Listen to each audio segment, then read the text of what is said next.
A lot of the guys I work with, myself included, are sharers. We share things with our wife, but we share not because we're wanting to share, but we're trying to show our growth to our wife. And that's not sharing strength, that's leaking neediness.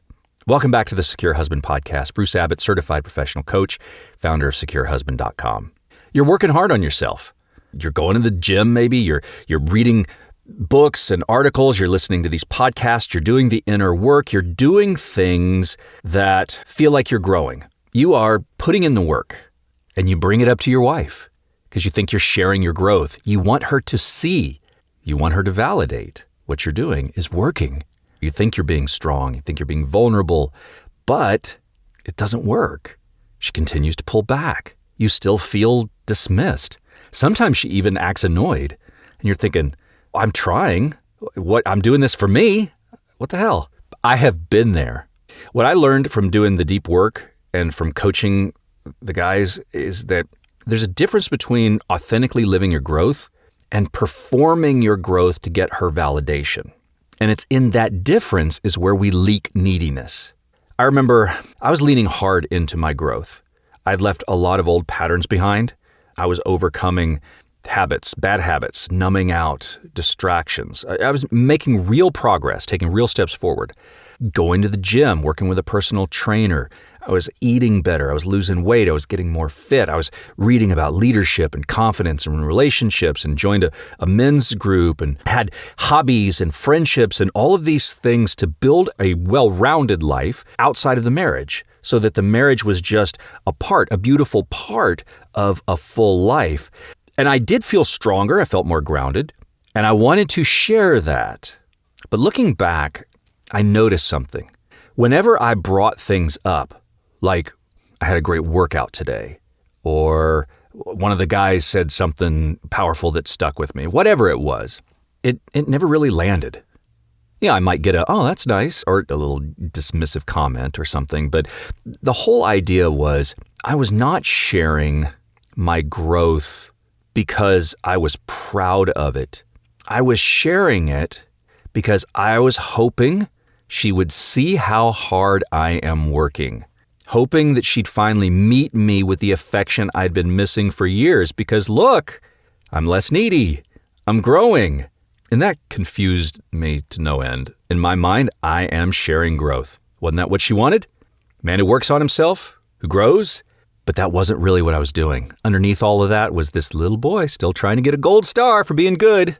That was hard to see in myself. It wasn't until years later I was able to actually look back and go, oh, that's what I was trying to do. I was trying to show her my growth.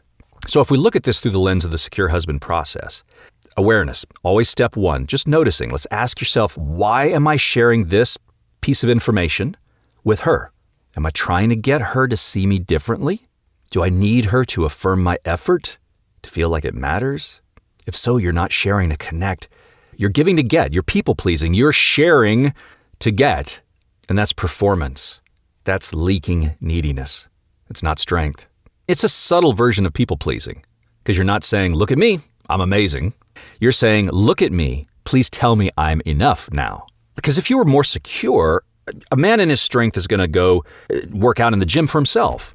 You know, he's going to connect with other men for himself. He gets coached. He reflects. He builds. He's doing it because he's building a life for himself he believes in.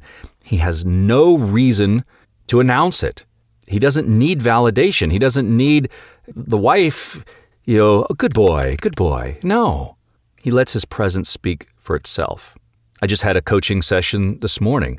One of my guys has got a wife, emotionally distant, no affection, no engagement, no spark. He's doing all the work. He's being the workhorse. He started working with me. He was doing some therapy. He was hitting the gym consistently. He started doing a lot of things for himself, getting into some hobbies, and he was feeling better, stronger, and naturally he wanted to share that with his wife. He would say things to her like, hey, I talked to my therapist about that argument we had, and I'm seeing how I was reactive. And instead of going, oh, that's great, she got angry at him. She did not want to hear about it. And he's had that before where he might tell her things like, I started this morning routine to help me show up better. I remember one time he was saying that he was trying to explain to her masculine and feminine energy and polarity and how fascinating this stuff was. And it did not go well. It did not go well. She shut down. And she's like, she had no interest in that because she could sense that it was approval seeking, that it was people pleasing, that he was looking for validation. He's frustrated. He's like, this does not make any sense to me. But she senses it. That's what I talk about leaking neediness. You feel like you're coming at this from a place of strength, but it's seeping out. So you have to ask yourself, what's the energy that I'm projecting when I share that stuff? Am I sharing to connect, or am I sharing to get her to notice me again? And that's a tough question to ask yourself, because if you're telling the truth and being honest, I know I was like, yeah, I want her to see that I'm different. I want her to say that she's proud. I want her to want me again. That's what I was doing. And that's the leak. Now, you can start patching that leak, but you have to notice that first. And you turn off the performance and you just own the work. So you keep doing the work. Don't stop going to the gym. Don't stop therapy or journaling or whatever, but just stop the sharing. Practice internal validation. Take pride in what you have done. Finish a hard workout. Instead of telling your wife about it, just tell yourself, yeah, man, I kept my word to myself.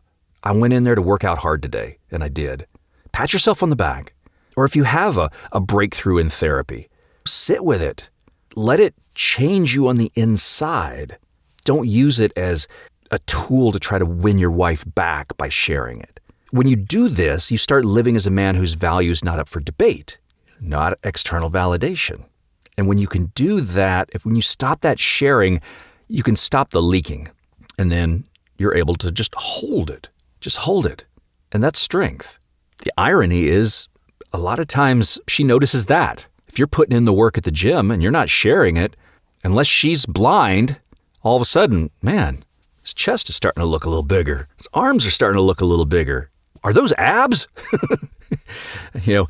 So the idea here is that you're doing it for you. It feels good for you. Remember, she feels that energy. They're energetically sensitive. Your wife feels that pull.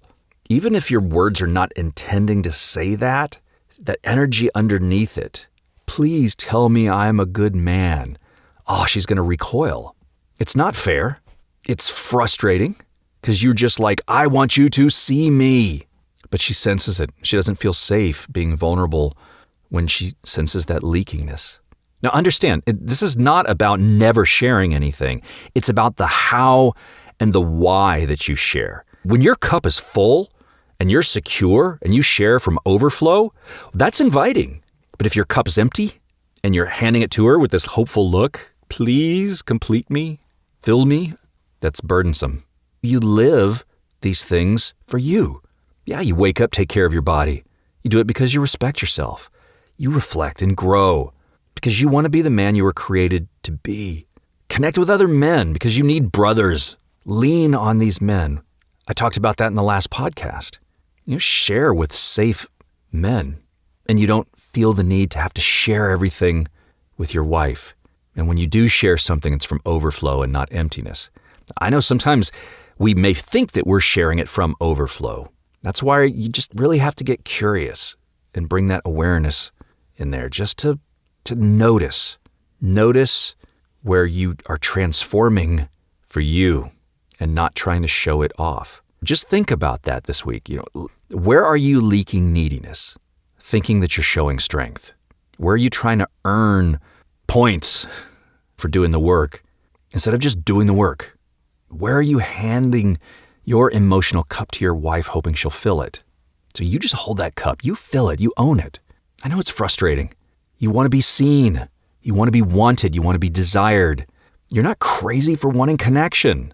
Real connection comes from wholeness and not hunger. And for many of you, you're starving. But do the work, do it for you. Don't let her validation be the reason that you do these things. Because I know I've been right where you are at. And it's a tough place to be. I know this probably hit a nerve, but just ask yourself, am I leaking neediness? So I hope this podcast was helpful for you. Subscribe to this podcast if you don't already. Share it with a friend who you think may need to hear this. Give me a review. I'd appreciate that. It helps other men find this podcast for their own healing. And if you need accountability, if you need somebody to hold you to the fire, reach out, securehusband.com, fill out the form for the free 30-minute consultation, just a conversation to see if one-on-one coaching might be right for you. And I'll see you on the next Secure Husband podcast. Thanks for listening.